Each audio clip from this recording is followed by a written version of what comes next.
बिस्मिल्लाहिर्रहमानिर्रहीम अस्सलामुअलैकुम। Database models का टॉपिक है हमारा। और बस ये जो फर्स्ट सीरीज़ चल रही है बेसिक्स की वो हो जाएगी आज हमारी ख़त्म। डेटाबेस मॉडल जो हैं, मॉडल्स का मतलब अगर मैं आपको आसान अल्फाज में समझाऊं तो वो इस तरह होगा कि थोड़ा मेरे जो मैं आपको बता रही हूँ ना सीरीज़, इसको पिक करते जाएं। कॉलेज में आए हैं स्टूडेंट्स एडमिशन करवाने के लिए, ठीक है। उनको दिया गया है, हम उनको फॉर्म्स दे दिए, ठीक। उन्होंने इसके अंदर क्या फ़िल किया है? डेटा फ़िल किया है। इससे हम लोगों ने डेटा को क्या कर लिया? गैदर कर लिया है।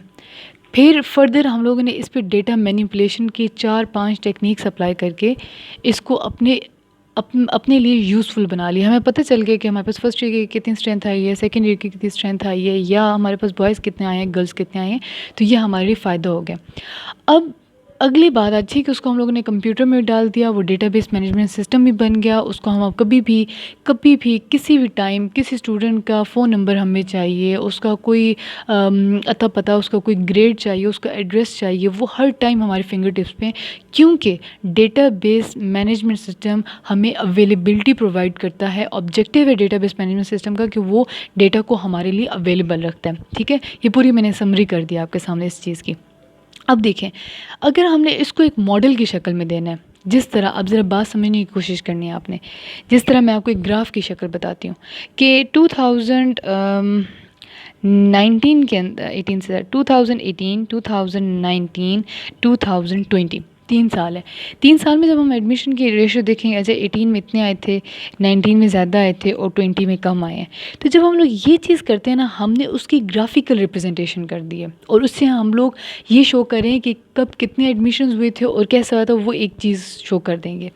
जब हम लोगों ने इस डेटा के आपस में रिलेशनशिप शो करना होता है ना, कि ये आपस में किस तरह इंटरेक्ट कर रहे हैं, या हम लोगों ने ये करना होता है कि ये ऑर्गेनाइज कैसे हुआ हुआ है डेटा।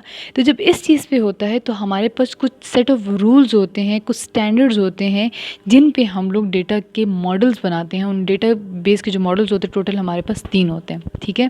अब इसकी बात ज़रा आपने समझनी है कि ये किस तरीके से करते हैं। ज़्यादातर ये डिपेंड करता है कि डेटा है किस तरह, उस लिहाज से हम मॉडल चूज़ करते हैं।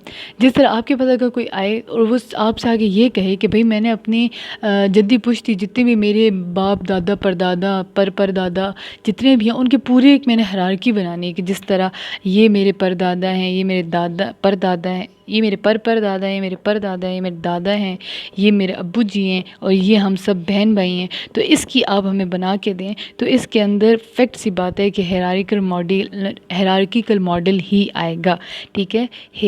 हायरार्किकल मॉडल ही आएगा इसके अंदर, ठीक है जी। तो हायरार्किकल मॉडल अगर हम इसमें कहें तो हायरार्किकल मॉडल एक चार्ट की तरह होता है, जिसके अंदर हमारे पास ये जो छोटी छोटी आपको चीज़ें नज़र आ रही हैं ना, इनका नाम हम लोग दे देते हैं नोड, या इनका नाम हम देते हैं, ये क्या होते हैं? सेगमेंट। ये जो नोड और सेगमेंट होते हैं ना, किसी एक स्पेसिफिक एंटिटी को रिप्रेजेंट कर रहे होते हैं। मेरी सजेशन माने एंटिटी को एंटिटी समझ लें। अभी तक फ़िलहाल मैं इसको एक्सप्लेन नहीं करी, इंशाल्लाह जब इसे नेक्स्ट मूव करेंगे एंटिटी सही से मैं आपको एक्सप्लेन कर दूँगी। लेकिन आपने फिर उसके बाद यहाँ पे आ जाइएगा एक दफ़ा देखने के लिए कि जो एक नोड या एक सेगमेंट है ना, वो एक एंटिटी को रिप्रेजेंट कर रहा होता है, ठीक है। एक समझ लें एक इंसान को रिप्रेजेंट करे या एक पर्सन को रिप्रेजेंट करे, ठीक है। फिलहाल के लिए ये समझिए। उसके बाद क्या होता है कि जो सबसे टॉप मोस्ट नोड होता है ना, टॉप मोस्ट सेगमेंट, इसको हम लोग एक और नाम देते हैं, दैट इज़ रूट, जड़ है।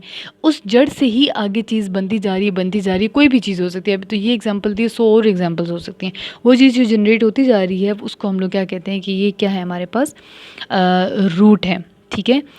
जो ऊपर वाला नोड है वो नीचे वाले नोड का पेरेंट नोड होता है, और जो नीचे वाला नोड होता है वो ऊपर वाले के चाइल्ड नोड होता है, ठीक है। अब जिस तरह ये दोनों इसके चाइल्ड हैं, ये इसका चाइल्ड है, ये इसका चाइल्ड है, ये इसका चाइल्ड है, ये इसका पेरेंट, ये इसका पेरेंट, ये इसका पेरेंट, और ये दोनों का पेरेंट, ठीक है। इस तरीके से बात होती है इसके अंदर, ठीक है जी। टोटल यही बात होती है। अब यहाँ पे मैं रिलेशनल मॉडल को करने वाली हूँ ख़त्म, और मैं आपको बताने वाली हूँ नेटवर्क मॉडल किस तरीके से ड्रॉ होते हैं। देखिए, जो नेटवर्क मॉडल्स होते हैं ना, वो हायरार्किकल मॉडल में डिफरेंस होते हैं। किस तरह कि हायरार्किकल मॉडल में एक पेरेंट के ज़्यादा चाइल्ड हो सकते हैं, लेकिन एक चाइल्ड के ज़्यादा पेरेंट्स नहीं हो सकते।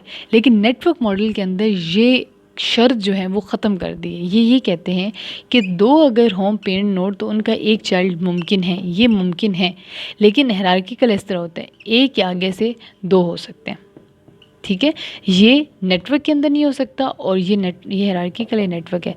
ये चीज़ नेटवर्क के अंदर नहीं हो सकती और ये चीज़ हायरार्किकल के अंदर नहीं हो सकती। दो पेरेंट का एक चाइल्ड या एक पेरेंट के दो चाइल्ड, ठीक है, ये डिफरेंस है इन दोनों का। बाकी इसके अंदर भी ये नोड्स होते हैं, ये इनको सेगमेंट्स कहा जाते हैं। ये वाला जो है ये ज़्यादा फ्लेक्सिबल है as compared to hierarchical model, ठीक है, क्योंकि ये ज़्यादा चीज़ों को सपोर्ट करते हैं। ये ऐसा भी कहते हैं कि ये ऐसा भी हो सकता है, मतलब इसके अंदर कोई ज़्यादा बाउंडिंग नहीं, इसके अंदर ज़रा ज़्यादा बाउंडिंग है, ठीक है। ये दो मॉडल्स हो गए। उसके बाद लास्ट पे आ जाता है हमारे पास रिलेशनल मॉडल, और रिलेशनल मॉडल सबसे ज़्यादा यूज़ होने वाला मॉडल है। ERD डायग्राम भी आप इस पे बनाते हैं। सबसे ज़्यादा जो बनाने वाला मॉडल है, यूज़ होने वाला मॉडल है, that is relational model.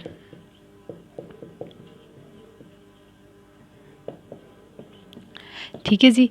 Relation model जो है ना सबसे ज़्यादा फ्लेक्सिबल मॉडल है, ठीक है। इसके अंदर ये नेटवर्क से और हायरार्किकल से ज़्यादा फ्लेक्सिबल और ज़्यादा यूज़ होने वाला मॉडल है, ठीक है जी। इसके अलावा इसके बारे में ये कहा जाता है कि ये सिंपल रिलेशनशिप्स को शो करता है और ये हर एंटिटी का रिलेशनशिप दूसरी एंटिटी के साथ इंडिविजुअली शो करता है। जिस तरह अगर मैं बनाऊँ एंटिटीज़ तो ये एंटिटी बना देगा, ठीक है, एंटिटी 1, एंटिटी 2, एंटिटी 3, एंटिटी 4।